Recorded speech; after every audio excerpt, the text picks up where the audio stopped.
हरे कृष्णा।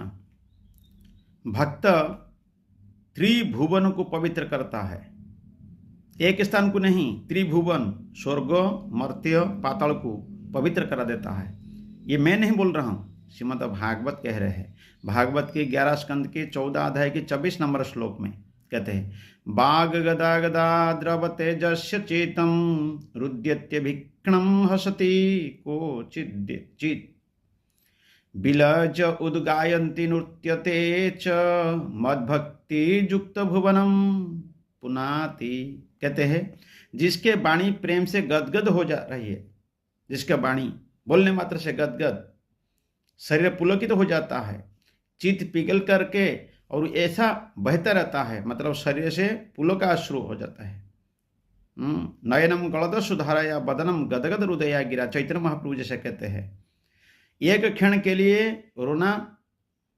रोने का तंता नहीं टूटता है और निरंतर रोता रहता है, परंतु जो कभी कभी खिल खिलाकर हंसने भी लगता है, कभी कभी रोता है, कभी कभी हंसता है, कभी कभी रोता है, कभी कभी हंसता है, और कहीं लाज छोड़कर ऊंचे शोर से गाने लगता है। इसको कभी शर्म नहीं आती है, भक्त कभी शर्मिंदा नहीं होती है, और वो तो कहीं कहीं नाचने लगता है, उसको शर्म नहीं है, कहाँ पे नाचता है, कभी कभी उच्च स्वर में गाता है। भगवान स्वयं कृष्ण कह रहे उद्धव से, उद्धव मेरा वह भक्त ना केवल अपने को बल्कि सारे संसार को पवित्र कर देता है। ये ऐसा भक्त उद्धव को भगवान स्वयं कह रहे हैं, ऐसे भक्त जो भक्त उच्च स्वर से गाता है, कभी नाचता है, कभी शर्म लज्जा सब छोड़ करके और वो नाम लेता रहता है, तब वो व्यक्ति और निरंतर मेरे के लिए रोता रहता है, उसका आँख से आंसू आता रहता है, गला कंठरुद्ध हो जाता है, वो व्यक्ति वो भक्त संसार को पवित्र कर देता है।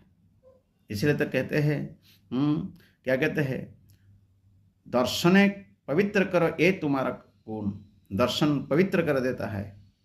शुद्ध भक्त का दर्शन करने मात्र से पवित्र हो जाता है व्यक्ति, इसका अंदर अपवित्रता खत्म हो जाता है, पाप नष्ट हो जाता है। शुद्ध भक्त को दर्शन का लालसा रहना चाहिए। इसलिए हमारा भारतीय परंपरा, भारतीय संस्कृति में प्रत्येक व्यक्ति साधु का चरण पे क्यों जाते हैं, साधु का दर्शन मिल जाए, साधु का दर्शन मिल जाए। भगवान को दर्शन का पहले साधु का दर्शन हो जाए, साधु का माध्यम से भगवान का दर्शन हो जाएगा। यही भाव, यही लालसा से साधु को दर्शन करने के लिए आते हैं। हरे कृष्णा।